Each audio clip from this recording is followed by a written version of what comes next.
I was in a relationship, so I trusted, and you're in love. That's what we did as a couple privately. Somehow it became not so private. Revenge porn is the act of disseminating nude photos of an ex-lover, usually on the internet, without their permission. Scornful ex-lovers seeking revenge may find satisfaction in revealing to the world private, sexual photos of those who broke their heart. That's exactly what Nicole of Fredericksburg, Virginia learned last November. The 25-year-old nursing student found a sexually explicit video of herself on the internet. The video had previously been sent by her to her boyfriend of 8 years. However, when the relationship soured, the intimate video surfaced on a website dedicated to revenge porn.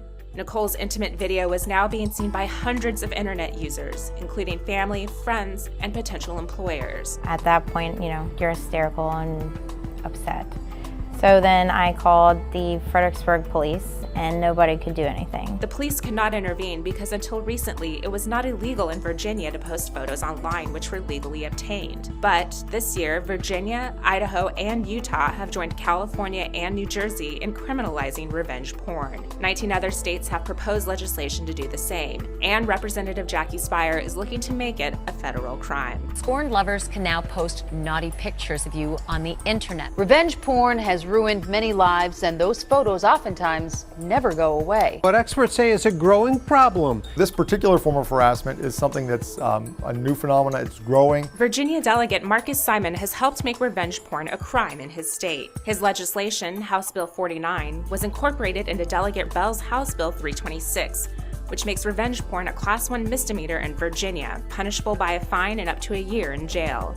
Governor Terry McAuliffe signed the bill last month and will go into effect this July. So the legislation makes it a crime in Virginia to disseminate pictures of someone in a state of undress. So basically naked pictures of someone without their consent for the purpose of causing them substantial emotional distress. These are pretty vague terms, and when we're talking about pure speech, that should be troubling. Lee Rowland of the ACLU says that while revenge porn poses serious harms to victims, states should be leery of criminalizing it. Revenge porn presents a really tricky issue because what laws against revenge porn tend to criminalize is the posting of an image.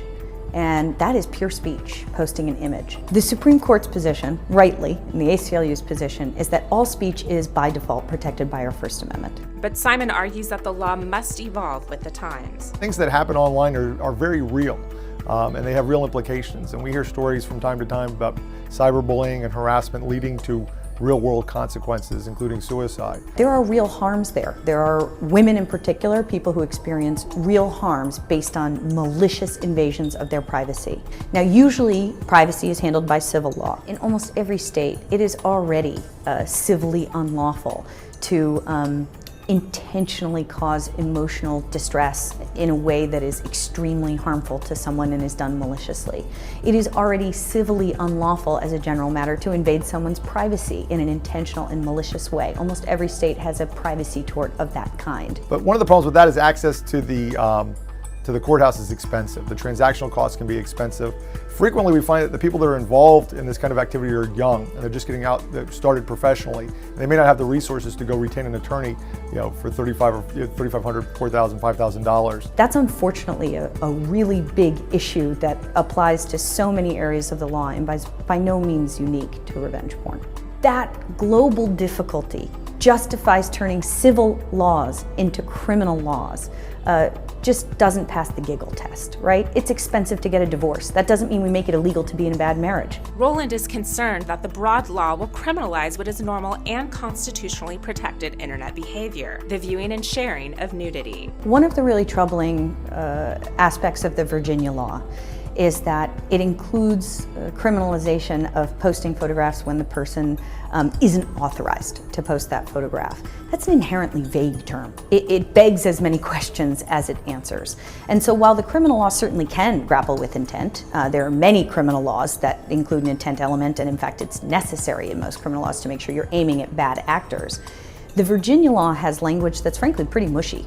And figuring out whether someone fits into that intent and whether they're authorized or not to show that photograph, that creates those problems under the First Amendment where somebody doesn't necessarily know from looking at the picture online the context in which that picture was taken. However, Simon says the courts will be able to distinguish the difference. We sort of live in a CSI generation where people sometimes think you need to have an absolute piece of physical evidence to prove a case, but a lot of cases are going to be proved by circumstantial evidence. As a general matter, I'm always very skeptical when the answer to concerns about the breadth or subjectiveness of a criminal law are met with responses that, oh, don't worry about it.